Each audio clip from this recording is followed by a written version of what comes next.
Welcome back, everybody. This is Fantasy Football 201, an advice show for fantasy football, helping you in the 2021 season. So, big news today: Cam Akers from the Los Angeles Rams ruptured his Achilles tendon while training on his own. He is now out for the season. Hasn't officially been announced that he's out for the whole season, but it pretty much seems that it's inevitable that if you've ruptured your Achilles tendon, then you're not going to play this season. So the Rams are going to have to move on without who is projected to be their number one running back and projected to be a low-end RB1, RB2 in fantasy football.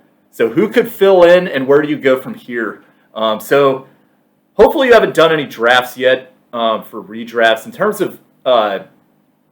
terms of dynasty value, this certainly hurts Cam Akers' development or projection as a dynasty player, especially the fact that he got injured in a non-contact setting before training camp. It's very unfortunate for him. But for the Rams moving forward now, you have the way their depth chart is structured from here. The next running back up to replace Cam Akers would be Darrell Henderson Jr. And then after that, you go even further into the depth chart. So I'll talk about those guys in a sec. If you reference my video where I did my Los Angeles Rams preview, you can see more information about the team as a whole. I'm going to post the link to that video in the description. I have previews of every team going, so that I'm continuing this summer, so take a look at that if you're interested. So I'll kind of skim through the brief impacts to the rest of the roster. But in general, in terms of running backs moving forward, I think a lot of people are going to put Darrell Henderson higher up on their draft board because of the fact that he's playing for the Rams and now he's going to be the RB1. But Henderson has not shown the consistency to me to be a full workhorse back that can shoulder the whole load of carries that Cam Akers was projected to get.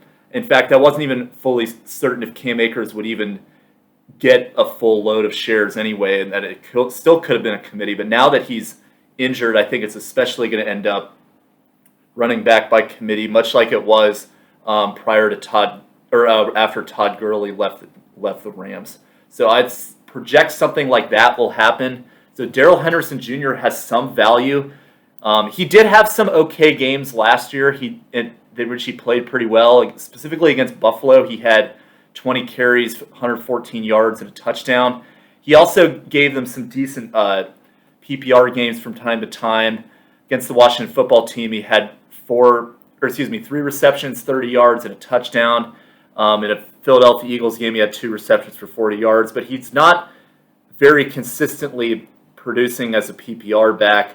I think a lot of this was because he was primarily a backup running back because Cam Akers was healthy majority of the season. But still, I'm a little cautious about how he's going to do as a full-time RB1. I don't particularly see him being highly effective. So just be careful that you don't reach for Darrell Henderson. He's not a guy that I will particularly be trying to reach for given his injury. Some of the other running backs of note that they have on their team, if you remember last year, they did have Malcolm Brown, who was a big part of that backfield. He is now gone. So their next running back up is Xavier Jones, who was a rookie from last year who was undrafted, now number 2 on the depth chart, but did not have any touches last season. So coming out of SMU, he was relatively productive in college. So we'll see how he does here, but he's got quite a bit to prove. And then after that, you have Jake Funk, who is a 7th-round pick at the very end of the draft in 2021. So he's a rookie coming in. These guys, both Jones and Funk, have some opportunities to try to prove themselves as running backs. And I think that especially in terms of pass-catching downs, we could see one of them step up if Henderson continues to be inconsistent.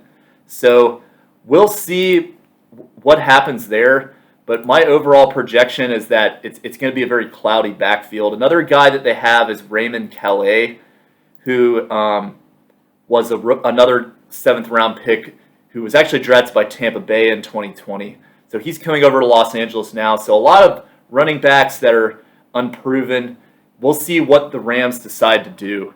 So I think an interesting idea is that the Rams have been very active in trades the last few years. They traded for Jalen Ramsey. They traded for Matt Stafford, guys like that. They're constantly trying to improve the roster with veterans. I would not be surprised at all if they do try to throw a trade out there for a decent backup, like maybe Kenyon Drake could be an option for them.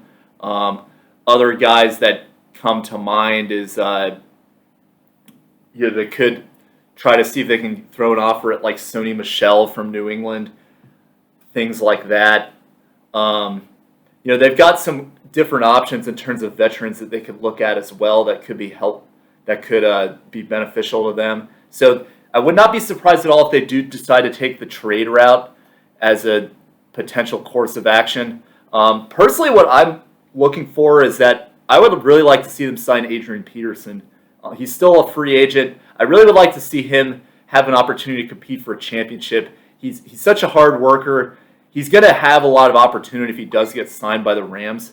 But in my opinion, he's probably the reason. If the Rams were already interested in him, they probably would have already signed him by now, considering that after Cam Akers and Darrell Henderson, they didn't really have a lot of experience. So we'll see what they decide to do there, but not 100% sure if he's going to get signed. Another person that's interesting to me is Chris Thompson, who's also on a free agent right now because he's got experience with Sean McVay, and he could really be an excellent PPR back because that was his staple for years with Washington, was being a PPR machine. So we'll see if any of those things transpire. In terms of the Rams, the rest of the offense, they're probably going to rely more on passing and especially slot passing. So again, if you go back to my Rams video, I was very high on Tutu Atwell because this receiving core needs guys to step up outside of Robert Woods and Cooper Kupp. And if you're going to go short passes to potentially rely on moving the chains, if your running back production is inconsistent, then Tutu Atwell could really excel as a slot receiver. I'm very high on him as a guy that you can get in either very deep leagues late or on waivers. So keep an eye on him. I think he might be a sleeper that you can trust. And then also guys like Tyler Higbee, I think this helps a lot too because he's probably going to be a possession tight end. He's generally going at the end of drafts too, so that would also be excellent value. But that's all I got on Cam Akers and the impacts to the Rams. Very unfortunate news. Hopefully he can get healthy again. He looks like a very talented running back with a bright future in this league, so hopefully this doesn't delay his progress in his development.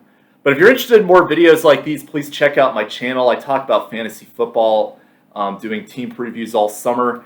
Eventually going to get into more draft-specific coverage later on. Also, I do a lot of other stuff on this channel, like song reactions, song covers, NBA, things like that. So if you're interested, please check it out and consider commenting, or subscribing. All right, well, I'll see you guys next time. Bye.